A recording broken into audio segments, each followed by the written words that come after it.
시간마다 하나님 주신 마음으로 함께 할 수 있어서 참 감사합니다. 어느덧 이제 6월의 마지막 끝자락이기도 하고요. 또 우리가 오늘 나누는 속회 공과는 7월 5일자 우리 27과 이방 민족을 심판하시는 하나님이라고 하는 제목 아래 우리 27과 내용을 벌써 준비하게 되었습니다. 교회적으로는 계속 안내가 되고 있다시피 8월 1, 2, 3 전교인 수련회가 진행됩니다.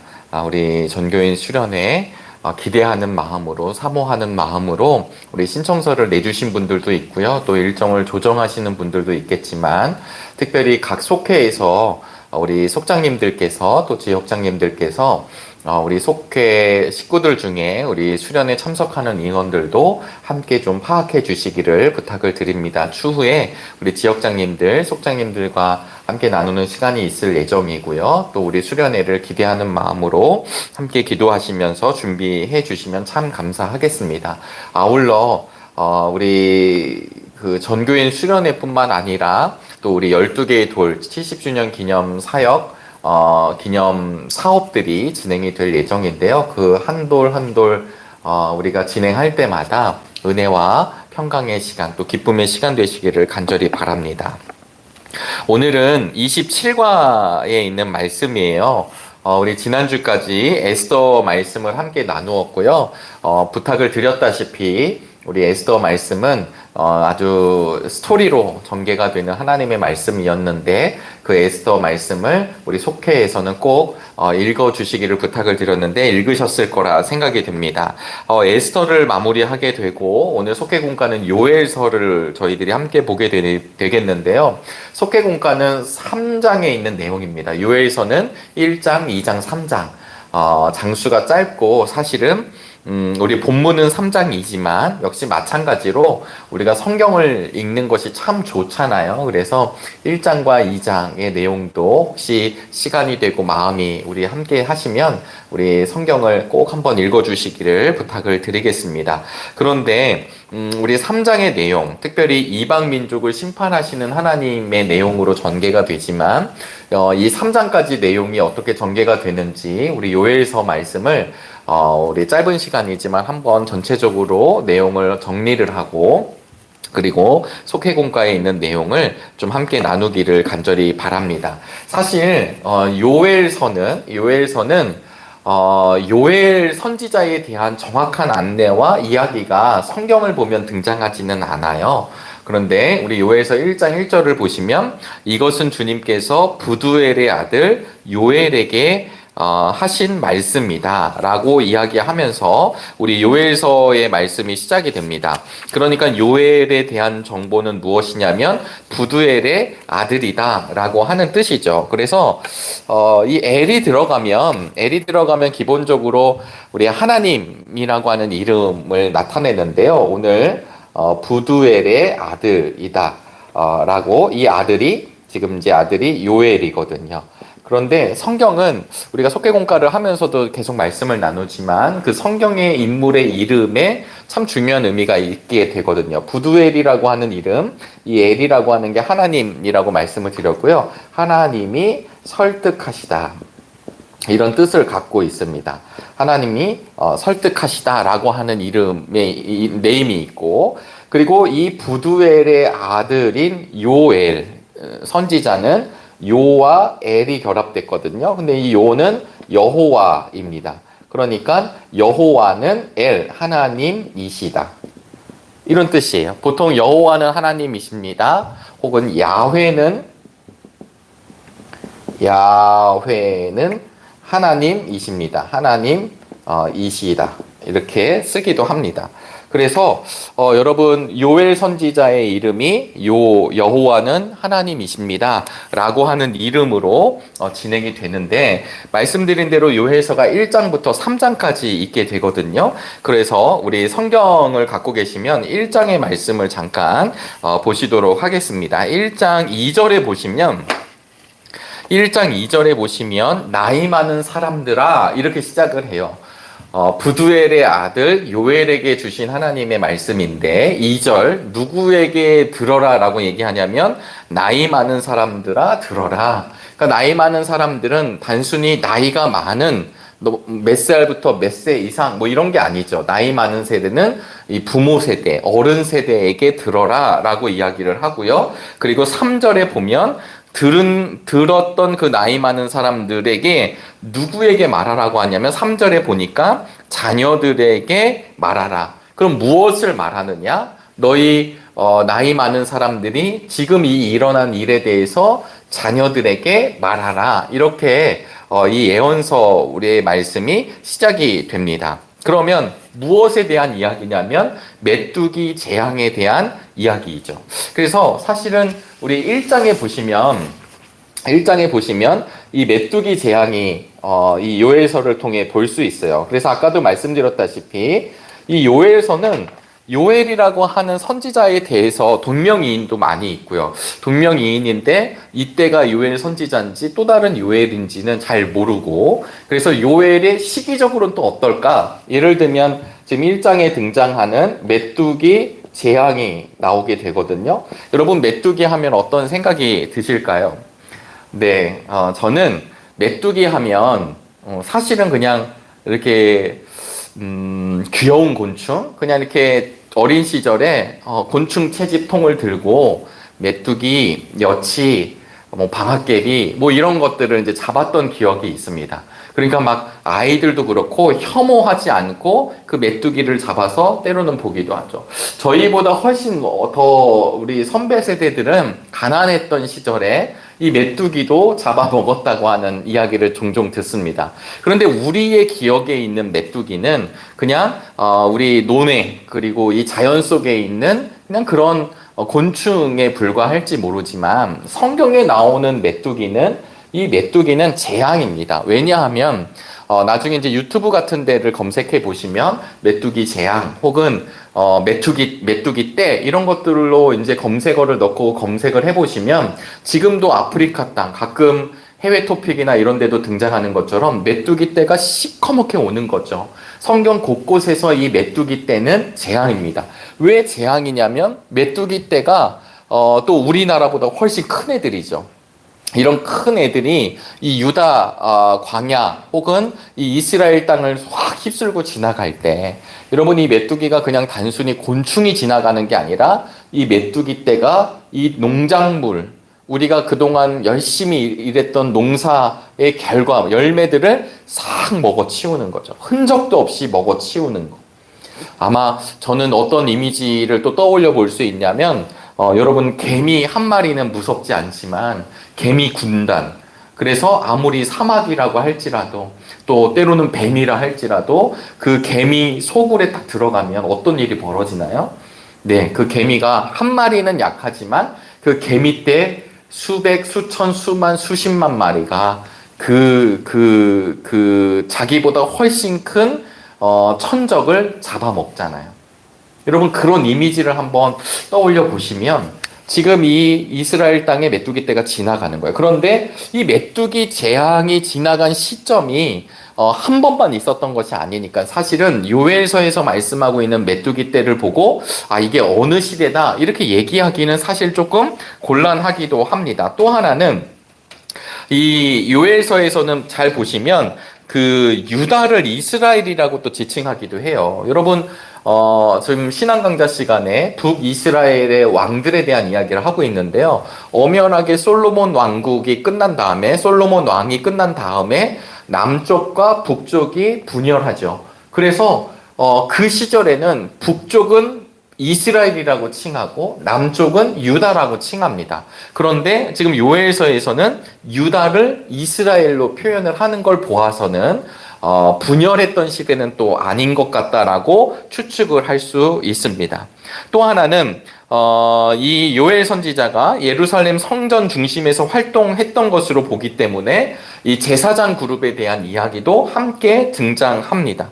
또 하나 에스겔서 스가랴서의 영향을, 우리 이제 다음 주에는 스가랴서 말씀을 함께 보시겠지만 에스겔서와 스가랴서의 영향을 받은 것도 있어요. 그러니까 이런 걸 보면 학자들은 이 요엘 선지자가 활동했던 시대를 주전 요엘 선지자 주전 5세기 정도로 예상을 하고 있습니다. 근데 이제 우리한테는 그렇게 중요한 문제는 아니죠.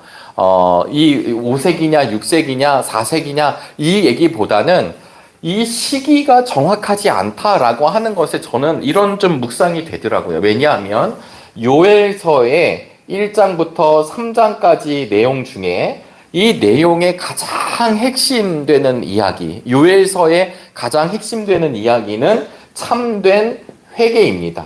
참된 회개. 그러니까 이 시기가 역사적으로 어떤 시대인지 분명하지 않다라고 한다면 이 주제와 맞게 요엘서가 갖고 있는 참된 회개라고 하는 영역이 그 시대만 회개하고, 분열 왕국 시대만 회개하고, 옛날 그 예수님 시대만 회개하고 이런 것이 아니라 지금 이 시대를 살고 있는 우리 정릉의 성도님들, 또 이 땅 한복판에서 살아가고 있는 우리들 삶 가운데에서도 언제나 주님 앞에 필요한 영역, 정말 주님 앞에 우리가 가지고 와야 할 마음이 무엇이냐면 회개의 마음 아닐까 생각하게 됩니다. 그래서 우리가 요엘서를 읽으실 때마다 이 요엘서에서는 참된 행복을 이야기한다. 참된 회개에 대해서 이야기를 한다. 그리고 이 참된 회개를 통하여서 하나님께서 하나님의 영을 부어주시는 이야기가 2장에 등장을 하게 되고요. 우리가 보는 오늘 3장 속회공과 이방 나라를 하나님께서 심판하신다라고 하는 것은 내 백성과 내가 약속한 언약의 백성들을 아프게 하고 힘들게 하고 그들의 재산을 탈취하고 땅을 분열시켰던 그 민족의 죄과를 절대로 잊지 않겠다. 이런 하나님의 내용이 나옵니다. 결과적으로는 우리 하나님이 우리 안에서만 움직이고 작동하고 우리만 알고 있는 하나님이 아니라, 그래서 우리 하나님 따로 있고 또 다른 신이 따로 있고 그런 여러 다신들 속에서 한 신이 아니라 모든 세상을 주관하시는 하나님께서 저 이방 나라를 심판하신다라는 내용으로 3장이 연결이 돼요. 여러분 그 부분을 함께 우리 속회를 인도해 주시는 우리 속장님들, 지역장님들은 함께 봐주시면 감사하겠습니다. 그러면 이 참된 회개에 대한 내용이 밑바닥에 흐르는 가장 중심 이야기인데요. 이제 다시 1장으로 가보시면 메뚜기가 나왔어요. 근데 메뚜기가 쓱 지나가면서 메뚜기 재앙이 일어나고 나니까 이 유다 땅, 이스라엘 땅에 어떤 일이 벌어지게 되냐면 기근이 찾아옵니다. 그 내용이 1장의 중반부로 쭉 전개가 돼요. 뭐가 없고 이 기근이 일어나요. 여러분, 재앙이 일어나고 기근이 일어났다. 믿지 않는 사람들은 그냥 어떤 세상의 한 일로 치부할 수 있겠지만 성경에서 재앙이 일어나고 기근이 일어났다라고 하는 것은 하나님의 영역입니다. 그러니까 우연히 일어난 영역이 아니라 하나님의 칠이에요. 그러니까 이 하나님의 칠이가 지금 이 땅에 일어난 거예요. 이것을 보고 나이 많은 사람들아, 너희들은 이 사실을 너희 자녀들에게 전하라. 이렇게 시작하는 내용이 요엘서의 내용이라고 하는 말씀입니다. 그러면 무슨 내용을 전할까요? 왜 우리에게 메뚜기 재앙이 찾아오고, 왜 우리가 이런 기근 속에 허덕이고, 왜 우리가 이렇게 되었는가에 대한 이야기가 등장하겠죠. 여러분, 아마 이 정도까지 이야기를 하면 성경에 이 어쩌면 레파토리처럼 나오는 이스라엘 백성들이 죄를 짓고 하나님을 멀리하고 하나님에게 연단받고 하나님께서 몽둥이를 드시고 다시 회개하고 하나님께서 구원해 주시는 이 일련의 레파토리, 어쩌면 사사기의 그 구원의 어떤 사이클 같은 이야기가 생각나실 것입니다. 그래서 1장 14절에 보시면 1장 14절에 너희들, 그래서 14절 전까지는 어떤 내용이 나오냐면 이런 현상들을 앞에 두고 이 요엘 선지자를 통하여서 요엘 예언자를 통하여서 이 이스라엘 백성들에게 무엇을 이야기하게 하냐면 울어라 이렇게 얘기를 합니다. 울어라, crying 이렇게 얘기를 하죠. 운다라고 하는 것은 여러분 아시겠지만 언제 울까요? 우리가 성경에서 말하는 운다라고 하는 것은 이제 그 현실을 마주하고 하나님께 부르짖는다라고 하는 걸 의미합니다. 그러니까 하나님께 부르짖는다라고 이야기를 하면서 울으라고 얘기를 하는 거예요. 울어라라고 하는 얘기는 결국 어떤 뜻이냐면 회개하여라 라고 하는 뜻으로 지금 전개가 되고 있습니다. 그러면서 14절을 잠깐 보실까요? 14절로부터 20절에 보니까 이렇게 이제 말씀을 시작합니다. 거룩한 금식을 선포하고, 그리고 성회를 열고, 그리고 4절의 마무리를 보니까 주님께 부르짖어라 이렇게 선포하고 있습니다. 그러니까 지금 이런 어떤 메뚜기 떼의 사건, 재난, 기근, 재앙, 기근 이런 걸 마주했을 때 이걸 어떻게 대비할까 회의하고, 그 다음에 막 서로 그냥 난타전을 하고, 그 다음에 그냥 나 몰라라 하고 이런 것이 아니라 이들에게 주신 하나님의 메시지대로 무엇을 하라고 얘기하냐면 금식을 선포한다. 여기서 말하는 금식이라고 하는 건 슬픔과 회개의 표현입니다. 그리고 성회를 선포한다. 이 성회라고 하는 것은 무엇이냐면 원어적으로 보면 성회, 이 성회라고 하는 것은 모든 것을 제지하고 닫아내고 하나님 앞에 집중하는 걸 성회라고 이야기합니다. 그래서 이 부분에서 그들이 여호와께 부르짖으라, 울어라라고 얘기하고 나중에는 부르짖으라 이렇게 이야기를 하면서 1장이 마무리되고 있는 거예요. 그러면서 2장이 등장하거든요. 여러분 여기까지가 1장의 얘기입니다. 그러면 1장에서 회개에 대한 이야기가 등장을 하고 2장에서 바로 이 부분에 대해서 요엘서는 하나님은 어떤 분이신가를 우리에게 묻고 있는 거예요. 하나님은 여러분들에게 오늘 속회 공과를 하고 우리 속회에서 나눔을 할 때 우리 하나님은 어떤 분이실까요? 하나님은 사랑이신 하나님이십니다. 사랑이신 하나님이세요. 그런데 사랑이신 하나님이기 때문에 이 사랑이 공의로 표현되는 것이죠. 하나님은 절대 죄와 함께 하실 수 없습니다. 우리가 이 부분을 조금만 더 이해해 보고자 한다면 하나님 어떻게 우리에게 시련을 주십니까? 하나님 어떻게 우리에게 아픔을 주십니까? 우리가 이렇게 고백할 수도 있지만 우리가 자녀들을 양육하다 보면 늘 좋은 것이 아니다라는 것을 아실 수 있을 거예요. 우리 많이 쓰는 목사님들이 설교하다 예화 가운데 나이가 우리 아이들 중에 이제 12개월이 지나고 24개월이 지나고 이제 걷기 시작하고 이제 막 움직여 소근육, 대근육을 움직여가는 우리 아이들이 있다고 생각해 보세요. 우리 자녀든 우리 손주든. 그런데 그 아이가 칼을 갖고 놀아요. 칼이 뭔지 잘 몰라요. 그 칼을 막 가지려고 해요. 어느 부모가 그 칼을 줄까요? 왜냐하면 아이가 아직 칼에 대한 인식도 부족하고 그 칼을 다루지 못하는 상황이기 때문에 그 아이에게 칼을 주지 않는 게 부모의 마음입니다. 아이는 그것을 갖기를 원하지만 그럴 때마다 엄마와 아빠는 제지하고 그리고 때로는 안 된다고 이야기를 해요. 아이가 아무리 울어도 그렇게 하지요. 그러나 나이 30 먹은 자녀에게 30 먹은 자녀가 칼 주세요 그러면 야 거기 있다 그 칼 써라 이렇게 얘기를 하겠죠. 왜요? 30살 먹은 자녀는 칼을 어떻게 쓰는지를 알기 때문에 그건 자기가 그냥 사용하면 되는 영역입니다. 마찬가지로 하나님께서 때로는 우리를 다그치시고 때로는 제지하고 때로는 하나님께서 혼내신다.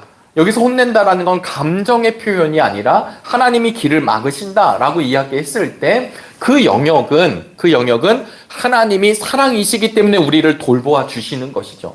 포기하시면요 절대 아무런 음성이 없다라고 하는 것입니다. 그래서 2장에서 우리 요엘서에서는 하나님이 어떤 하나님이신가? 하나님은 사랑이신 하나님이시기 때문에 지금 요엘을 통해서 여러분 이 메뚜기 떼 사건을 보면서 하나님이 보내신 이 사건을 보내면서 왜냐하면 1장과 2장에 나오는 메뚜기를 놓고요 학자들은 이렇게 해석을 해요. 왜냐하면 우리가 아까도 말씀드렸다시피 이 메뚜기 떼가 있었던 것은 인정을 하지만 언젠지 잘 모르고 요엘이 누군지 잘 모른다고 그랬잖아요. 그래서 보통 사람들은 1장에 나오는 이 메뚜기 사건은 진짜 메뚜기가 지나갔나 보다 이렇게 생각을 해요. 근데 또 어떤 사람들은 이 메뚜기 사건이 상징 아닐까? 이 메뚜기로 표현하였지만 사실은 이방 민족들, 이 이스라엘을 그냥 확 쓸어버리고 그냥 억압하고 힘들게 하는 가시 같은 존재들 아닐까라고 생각하기도 해요. 그래서 결국 나온 게 뭐냐면 1장은 메뚜기고 2장은 이런 상징 아닐까? 그런데 또 그렇게 설명하기가 안 되니까 그 다음에 다른 학자들은 또 어떤 이야기를 했냐면, 야, 2장에서 이야기하는 이 군대 들어오는 것을 하늘 군대로 표현하기도 합니다. 하늘 군대로 생각하기도 해요. 2장에서 나오는 메뚜기에 대한 이야기를. 그러니까 우리가 뭐가 정확한 건지는 알 수 없지만 질서정연한 군단과 군대같이 오는 것을 보아서 이방 민족이 있겠다라는 생각도 있지만, 아니면 어쩌면 이것은 그의 주제에 맞게 하나님의 군대가 이제 확 내려오는 것 아닌가라는 이야기도 우리가 해보는 거예요. 그런데 우리 예언서의 가장 중심적인 주제 가운데 하나가 무엇이냐면, 지금 요엘서에서는 하나님이 어떤 분이신가도 이야기하지만 더 근원적인 이야기, 그래서 하나님이 우리에게 선지자들을 통해, 예언자들을 통해 말씀하시는 것 중에 하나가 무엇이냐면 여호와의 날이 무엇인지를 알려주시는 거예요. 이것을 우리 새번역에서는 주님의 날로 번역을 했고요. 여호와의 날, 주님의 날, 혹은 이 날을 그 날, 이렇게 표현을 합니다. 여러분, 여호와의 날, 그 날이 되면 이스라엘 지금까지 사람들은 이 여호와의 날이 당신들의 구원의 날이라고 생각을 했고, 이방 민족들은 심판의 날이라고 생각을 했습니다. 왜냐하면 하나님이 우리를 선택한 하나님이시니까, 이스라엘은 선민이니까 우리 민족을 빼고는 다 쓸어버리실 거야, 이렇게 생각을 하는 거죠. 그런데 예언자들을 통해 백성에게 주셨던 메시지는 뭐냐면, 너희들의 철석같이 믿고 있는 구원의 날, 그래서 너희들이 형식적으로 나를 찾고 형식적으로 회개하고 나와 함께하는 듯 보여지지만 너희들의 마음속에 여호와 하나님이 없다라는 걸 아신 하나님이 여호와의 날, 그 날이 되면 너희들은 구원받는 백성이 아니라 너희들을 심판하는 날이라는 것을 알려주신다라는 거예요. 굉장한 이야기입니다. 여러분, 혹시나 나는 정릉교회를 다니니까, 난 교회 다닌 지 오래됐으니까, 나는 뭐 예배 빠지지 않았으니까, 혹여나 이런 마음으로 하나님이 나를 절대 버리시지 않을 거야 라고 생각하시나요? 사실 우리가 예수님을 구주로 영접하고 입으로 시인하면 그분을 만납니다. 그분의 길을 걸어가요. 구원받은 백성의 길을 걸어갑니다. 그래서 응당 주님의 사명을 감당하는 사명자로 이 땅에서 살아가요. 때로는 부족하고 때로는 연약하고 때로는 넘어지지만 그럴 때마다 주님 앞에 엎드려지고 다시 받아들여지고 주님의 길, 그 원론적인 죄의 문제가 해결되어 길을 걸어가요. 그런데 우리의 그 진실한 마음이 사라지고 내가 그냥 여기 와 있다는 이유만으로, 내가 그냥 교회를 다녔다는 이유만으로 주님이 나와 함께 하신다, 그럴 거야, 내가 그냥 좀 이렇게 예배 드리면 하나님이 용서해 주실 거야 라는 이런 마음이 연약한 우리들의 마음 가운데 늘 있더라는 거죠. 이게 구약시대에 갖고 있었던 사람들의 생각이었습니다. 하나님은 우리 하나님이니까 나를 버리지 않을 거다. 그런데 그날이 구원의 날이 아니라 심판의 날이 된다라는 거예요. 그러면서 얘기하는 거죠. 그러니까 너희들은 울어라. 너희들은 통곡하라. 이 메뚜기 재앙 앞에서 너희들이 무엇을 잘못했는지를 느끼고 그것을 고해라 라고 이야기하는 얘기로 지금 요엘의 입술을 통해 선포되고 있습니다. 그러면서 여러분 2장에 이제 말씀이 시작이 되는데요. 2장은 너희는 시온에서 뿔 나팔을 불어라, 이렇게 시작합니다. 나팔을 불어라. 여러분, 우리가 180장도 하나님의 나팔 소리 찬송도 참 많이 부르는데요. 우리 주님이 다시 재림하시는 그날 계시록에 따라서 나팔 소리가 들려오는 거예요. 근데 구약에서도 그 용어가 계속 등장합니다. 나팔을 불어라. 이 나팔을 분다라는 것은 이제 엄밀하게 얘기하면은 뿔로 만든 나팔이죠. 뿔 나팔. 예전에는 양각 나팔, 이렇게 얘기했습니다. 히브리어로는 시오파르라고 이야기를 합니다. 이 시오파르가 불려지게 되면 어떤 사인이냐면 그날이 다가오고 있다라는 이야기예요. 그날이 다가오고 있어요. 여러분, 우리 정릉교회에서 늘 시오파르, 나팔 소리가 울리는 거예요. 여러분, 정말 하나님의 사람답게 신앙생활 하면서 살아가고 있으십니까? 목회자들이 정말 하나님 앞에 신실하게 서 있습니까? 여러분, 우리 정릉교회 지체들이 정말 하나님 앞에 신실한 마음으로 서고 있습니까? 라는 이야기는 사람의 이야기인 듯처럼 보여지지만 매 주일 강단에서 세워주신 담임 목사님을 통해 선포되는 말씀, 또 우리 속회 공과에 대한 이야기들, 또 우리 새벽마다 또 수요일마다 금요일마다 우리가 정해진 예배 시간마다 하나님의 말씀이 선포된다는 것은 그 말씀 갖고 우리가 그냥 좋았다, 기분이 좋았다, 오늘은 좀 그랬다, 우리가 평가하고 평가받고 이런 시간이 아니라 세워진 사람은 담임 목사님을 떠나서 우리 부호 목회자들은 좀 부족하잖아요. 저희들은 좀 부족해요. 그런데도 부족하지만 하나님은 그 안에서도 하나님의 메시지를 주시죠.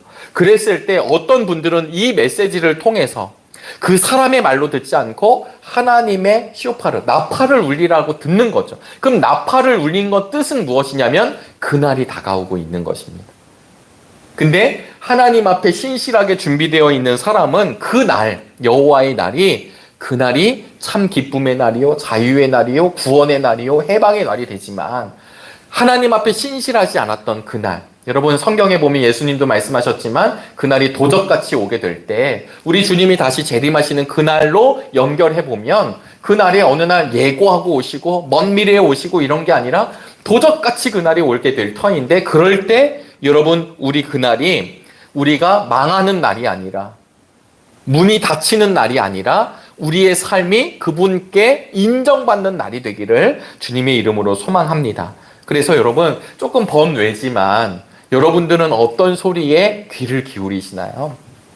이 나팔 소리가 들려오시기에 되기를 주님의 이름으로 소망합니다. 그래서 이 나팔 소리 얘기가 쭉 진행이 되게 돼요. 그러면서 2장 12절로부터 17절에 본격적으로 무슨 얘기가 나오냐면 준비하라라고 하는 말이 준비하라는 이야기가 나옵니다. 여기서 준비한다라고 하는 말은 결국은 우리 성경에 보시면 어떻게 표현하고 있냐면 이 준비한다라는 게 사실 2장 12절부터 17절까지 이제 나팔 소리가 들리고 준비하라인데, 이 준비가 결국은 뭐냐면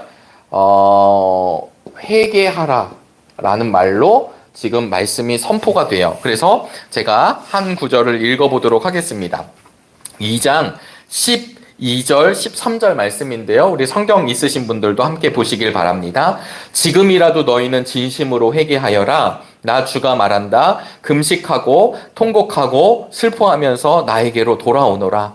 옷을 찢지 말고 마음을 찢어라. 주 너희의 하나님께로 돌아오너라. 주님께서는 은혜롭고 자비로우시며 오래 참으시며 한결같은 사랑을 늘 베푸시고 불쌍히 여기는 마음이 많으셔서 뜻을 돌이켜 재앙을 거두기도 하신다. 아멘. 여러분, 지금 제가 설명드렸던 이야기가 바로 여기에서 진행이 되고 있습니다. 방금 말씀드린 대로 저 여호와의 날은 구약 성경에서 16번 사용하는데 요엘서에서 5번이나 등장하게 돼요. 그럼 지금 2장 12절 13절을 저희들이 읽었는데 이 2장 12절 13절 요엘의 입을 통해서 회개하여라 라고 하는 이야기는 사실 하나님의 마음은 어떤 마음일까요? 하나님의 마음은 너희들 돌이켜라 라고 하는 마음이 더 강한 것이죠. 왜냐하면 왜 옷을 찢지 말고 마음을 찢으라고 했을까요? 이스라엘 사람들은 잘 코딩이 돼 있어요. 어떤 모습으로 코딩이 돼 있냐? 우리가 뭔가 잘못했대. 야, 그럼 회개하자. 판을 깔고 회개하는 걸 잘했던 민족입니다. 그냥 그렇게 시스템적으로 움직인 거죠. 근데 마음은 움직이지 않았다라는 것을 하나님이 이미 알고 계시죠. 하나님이 보시기에 얼마나 가증스러우셨을까? 얼마나 우스워 보이셨을까요? 그래서 요엘은 이야기합니다. 옷을 찢지 말고 죄를 뒤집어 쓰고 형식과 표현 앞에 쓰지 말고 너희들의 마음을 찢으라고. 여기서 마음이라고 하는 것은 중심을 이야기하는 것입니다. 그래서 여러분 여기서 이 회개한다라는 말, 지금 이야기한 회개한다는 말은 잘 아시겠지만 메타노이아 이렇게 메타노이아 이렇게 표현을 해요. 그러니까 이 뜻 자체가 무엇이냐면 방향 전환입니다. 회개는 아, 나 잘못했습니다로 끝나지 않고 잘못해서 방향을 전환하는 거. 이게 참 어렵습니다. 그래서 진짜 회개하였는가는 그의 삶의 결실을 볼 수밖에 없습니다. 말로만 하는 것인지 삶으로 돌이키는 것인지 우리가 그 죄성에서 헤어져 나오는 것이 너무 쉽지 않은 일이거든요. 그런데 이 참 회개가 나게 됐었을 때 우리 요엘서에서도 이 다음 장면은 뭐냐면 하나님의 영이 부어지는 것입니다. 하나님의 영이 부어지는 거예요. 우리가 정말 그분 앞에 엎드려졌을 때, 그래서 내가 맞다라고 생각하는 방향을 가다가 멈추어 서서 방향을 전환할 때, 그러니까 이 멈춤이 필요하겠죠. 방향을 내가 여긴 줄 알고 가고 있지만 여기 서서 멈춰서 내가 잘못됐구나. 그래서 엎드려져서 하나님 앞에 선 뒤에 방향을 돌아서서 하나님께로 돌아오는 것이, 여러분, 이게 그냥 말처럼 쉬운 영역은 아니죠. 우리가 극적인 얘기들 많이 듣잖아요. 예전에는 범죄인이었는데 다 끊고 내가 하나님 앞에 돌아와서 살아가는 것. 뭐 예전에 부흥사였던 김익두 목사님의 얘기를 들어보면 워낙 힘이 좋으신 장사였고 깡패여서 맞은 사람이 한두 명이 아닌데, 그가 이제 예수님을 믿고 구원받아서 목사의 길을 걸어갈 때 그 사람들이 근데 무서워서 아무 말도 못했지만 그때 어떤 한 사람이 그 사람에게 돌을 던졌나? 하여튼 뭘 던졌어요. 그러면 옛 성질, 옛 자아, 옛 기질이 남아있었으면 아마 김익두 목사님이 내려져서 아주 그냥 패대기를 쳤을지 모르겠죠. 그런데 그러지 않았기 때문에 그가 옛 나는 죽었고, 그래서 그 사람 앞에 자신의 삶을 보여줌으로 많은 의심을 갖고 있었던 그 시절의 사람들이 저 사람이 정말 예수로 인해 변했구나 라고 하는 일화를 우리가 잘 알고 있잖아요. 여러분, 이 일화는 그냥 그분의 이야기가 아니라 우리가 우리가 뭐 깡패였고 우리가 옛날에는 아주 그냥 나쁜 사람이었는데 지금 바뀌고, 우리는 그러지 않을지 모르겠어요. 그러나 우리 안의 죄성들이 무너져 내리고, 그래서 우리를 보고 있는 이웃들, 우리를 보고 있는 가족들, 그래서 내가 그분 앞에 멈추어 서서 그분 말씀으로 돌아서는 이 회개를 지금 이야기하고 있는 것입니다. 그런데 여러분, 여기서 이 회개의 이야기를 하고 나니까 어떤 은혜가 찾아오게 되냐면 2장 우리 22절 23절에 보시도록 하겠습니다. 네, 회개를 하게 되면 하나님이, 우리 이제 소제목에 보시면 하나님이 땅을 비옥하게 하시다라는 말씀이 있어요. 그래서 23절에 보니까 이제 나무마다 막 열매를 맺습니다. 22절에, 23절에 보니까 2장 23절에 보니까 중간쯤 보니까 주님께서 너희를 변호하여 가을비를 내려주셨다. 너희를 변호하여 가을비를 내려주셨다. 이 가을비는 이른 비를 뜻합니다. 이른 비.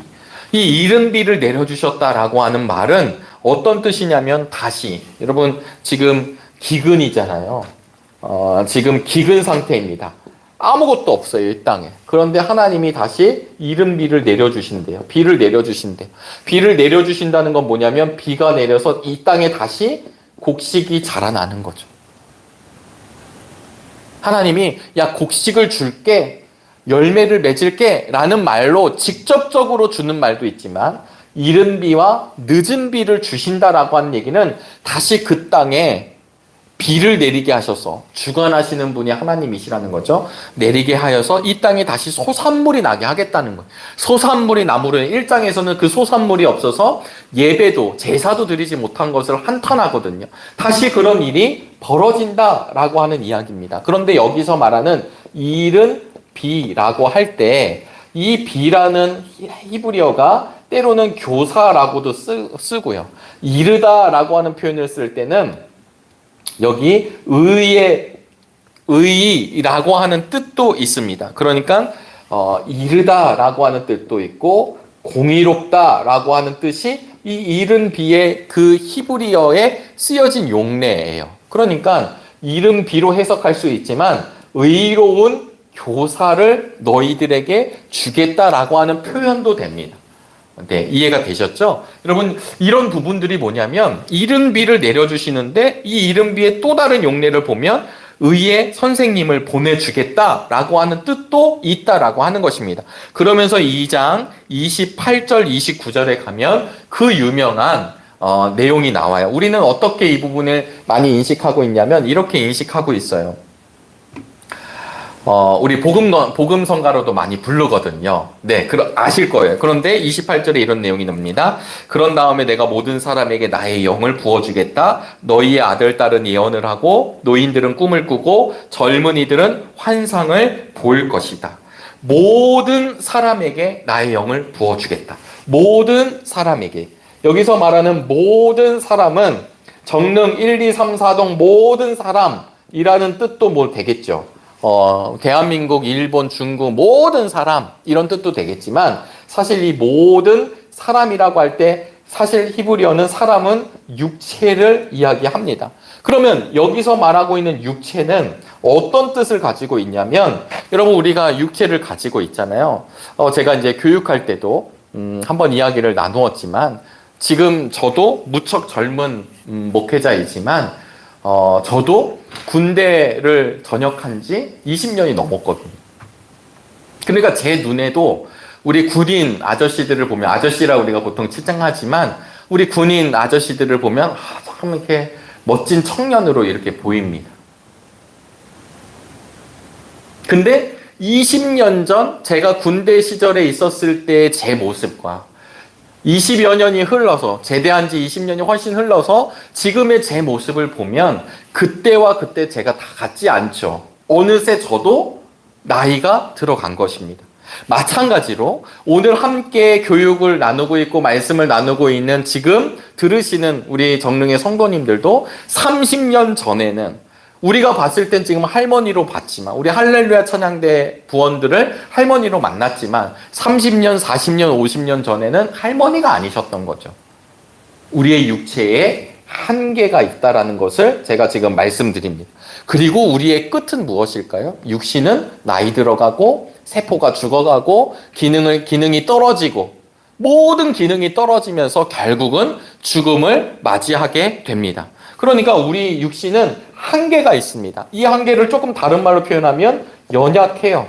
피곤하면 드러납니다. 잠을 안 자고 뭘 할 수 없어요. 조금이라도 잠을 자야 되고 피곤이 누적되면 어딘가 불편해지고 병이 나고 우린 그런 연약함 속에 있습니다. 그리고 우리의 육체는 또 어떠하냐면 유한합니다. 이 유한함은 죽음이 우리의 끝을 기다리고 있습니다. 마찬가지로 많은 곳에 제한됨이 있습니다. 우리는 오늘 여기 있다가 조금 있다가 미국에 가 있고 이럴 수 없어요. 시공간의 제약을 받는 몸입니다. 그런데 오늘 28절, 29절에 여러분 지금 이런 아픔을, 이런 하나님의 사인을 보고 나팔이 울려지고 회개하고 그리고 서 있으면 하나님이 다시 이른 비와 늦은 비를 허락하여 주셔서 소산물을 낳게 하신다. 우리의 육신의 상태를 그렇게 하시는 것도 있지만 모든 사람에게, 모든 육체에게 하나님이 하나님의 영을 부어주신다라는 것이죠. 부어주시게 되면 무엇을 하게 되냐면 우리 아들, 딸들이 예언을 하고 젊은이들이 예언을 하고 노인들이 꿈을 꾸고 젊은이들이 환상을 보고 예언하고 여러분 예언하고 꿈꾸고 비전을 보고 환상을 본다라고 하는 것은 하나님을 드러내는 사건입니다. 하나님의 계시 사건이에요. 하나님의 영이 드러나셔서 하는 일은 우리가 막 말을 하게 되고 앞일을 예언하는 이런 뜻이 아니라 내가 뭐 잘나지게 되고 내가 막 바뀌어지게 되고 이것도 물론 없는 것은 아니지만 본질적인 이야기는 무엇인지 아십니까? 하나님의 영이 부어지면 하나님을 드러내시는 거기 때문에 하나님을 더 깊이 알게 된다라는 것입니다. 너희들이 회개하고 정말 하나님 앞에 서면 하나님이 용서해 주시는 것뿐만 아니라 하나님의 영을 부어주셔서 하나님의 계시, 하나님의 드러냄, 하나님의 현현을 보여주심으로 하나님이 어떤 분이신지를 더 알게 되므로 우리가 하나님과 더 깊은 관계로 하나님이 없는 세상에서 하나님이 없는 인생을 살아가던 내가 하나님을 만나 하나님과 더 깊은 교제 가운데 우리의 인생이 흘러가게 된다라고 하는 것을 이 요엘서에서 말씀해 주고 있어요. 그러면서 마지막 2장 32절에 이런 말씀이 등장합니다. 그러나 주님의 이름을 불러 구원을 호소하는 사람은 다 구원을 받을 것이다. 여러분, 여기서 구원을 받는다는 것은 건짐을 받는 거죠. 하나님께 붙들림 받는 것입니다. 여러분, 이 말씀이 사도행전에 나가면 마가의 다락방에서 성령 충만의 역사가 일어나게 됩니다. 오순절 성령 강림의 사건이 일어나게 돼요. 교회가 퇴동이 되죠. 여러분, 그때 우리 예수님께서 십자가 그리고 부활 승천하셔서 하나님 보좌 우편에 앉아 내가 너희에게 거룩한 성령을 보내주겠다라고 약속하시고 하나님의 영이 임하게 됩니다. 그때 사실 구약에서는 기름 부음을 받는 자가 세 사람이거든요. 세 부류거든요. 왕, 제사장, 예언자입니다. 특별한 사람들이잖아요. 하나님께서 그 사람들을 통해 치리에 가시니까요. 그런데 신약 예수님이 오고 나신 뒤에는 어떻게 되냐면 모든 육체에게, 모든 만민에게 하나님의 영이 부어지는 사건이 이뤄지게 됩니다. 여러분, 이 이야기가 요엘서에서 지금 이야기하고 있는 이야기이죠. 그러니까 결국은 2장 28절로부터 마지막 절에 쭉 보시면 하나님이 우리를 불쌍히 여기시고 우리의 생활적인 영역, 지금 막 메뚜기 떼가 다 먹어가지고 소출이 없고 아무것도 없지만 다시 엎드려지는 우리들을 불쌍히 여기셔서 회복시키시는 것도 있지만 우리의 영을 온전히 회복시켜 주신다라고 하는 내용이 이어지고 있습니다. 그러면서 시간이 좀 지나갔지만 그러면서 3장이 시작이 돼요. 그러면서 1절이 이렇게 시작됩니다. 우리 이제 속회공과의 본문인데요. 때가 되어 그날이 오면 내가 유다와 예루살렘을 회복시켜서 번영하게 하겠다. 회복시키신다는 거예요. 이제 엎드려진 그 사람들, 내가 약속한 그 백성들, 그래서 이들을 끝까지 내가 번영하게 하겠다. 그때 내가 모든 민족을 불러 모읍니다. 그리고 심판한다고 이야기를 해요. 그랬을 때 이 심판한다는 내용이 예전 성경에서는 국문한다라고 쓰여져 있습니다. 이 국문은 누가 하는 걸까요? 동네 형이 아이들을 불러서 국문할 수 있을까요? 아닙니다. 국문을 하는 것은 임금이 죄인을 신문할 때 쓰는 말이 국문이에요. 예전 성경에서는 국문한다라고 표기한 거고 오늘 우리가 보고 있는 성경에서는 심판한다라고 나와 있게 됩니다. 그래서 우리 속회공과를 잠깐 보실까요? 그런 면에서 하나님이 이스라엘 백성들을 깨닫게 하기 위해서 아수르, 바벨론 또 그 옆에 여러 가시들을 통해서 그들을 괴롭히고 그들을 혼내주셨어요. 그것은 사실입니다. 그런데 문제는 그렇게 사용되고 있는 그 이방 민족들이요, 한술 더 떠서 하나님이 열어주신 것인데 그걸 알지 못한 채 오히려 이스라엘 백성들을 더 괴롭혔다라는 거예요. 더 하나님이 열어는 주셨지만 그들이 그것뿐만 아니라 그들의 죄악성과 그들이 갖고 있는 범죄함, 그들이 갖고 있는 잔혹성, 그들이 갖고 있는, 왜냐면 하나님을 모르는 사람들이잖아요. 그 사람들이 하나님의 백성을 흩어놓고 땅을 나누어 갖고 그들을 더욱 착취합니다. 하나님이 우리 백성들을 혼내시는 것은 맞았지만 그들에게 그 모든 권한을 주신 건 아니었죠. 그것을 기억하신다라고 하는 겁니다. 너희들이 한 행동대로 똑같이 심판을 하신다라는 것입니다. 아까 사랑이신 하나님을 이야기했지만 사랑이신 하나님이기 때문에 사랑이신 하나님은 죄를 미워하시고 공의로우신 하나님이십니다. 그러니까 우리가 저 이방 민족, 내 편에 서서 이방 민족을 하나님이 단순히 벌하시는 것이 아니라 그들의 죄값을 받는 것을 이 요엘을 통해 선포하게 하신 것이 우리에게도 적용됨을 깨닫게 되기를 간절히 바랍니다. 두 번째는 왜 그들이 그렇게 심판받을 수밖에 없었는가? 그들은 하나님을 향해 하나님의 심판에 대해 대항하려고 하였기 때문이에요. 여러분, 이사야서와 미가서를 보면 하나님의 평화, 하나님의 샬롬에 대한 이야기, 가장 정점에서 이야기하는 장면이 이런 장면입니다. 하나님께서는 그때가 되면, 그 평화의 날이 되면 칼을 쳐서 보습을 만들고 창을 쳐서 낫을 만드시는 분이에요. 이렇게 기록해요. 이사야서와 미가서를 보시면요. 근데 오늘 요엘서를 보면 10절입니다. 3장 10절에 보면 보습을 쳐서 칼을 만들고요, 낫을 쳐서 창을 만들고 병약한 사람들도 용사라고 외치고 나서라 라고 이야기하면서 사방의 모든 민족 다 오게 하시고 그리고 주님의 군대가 와서 친다라는 거예요.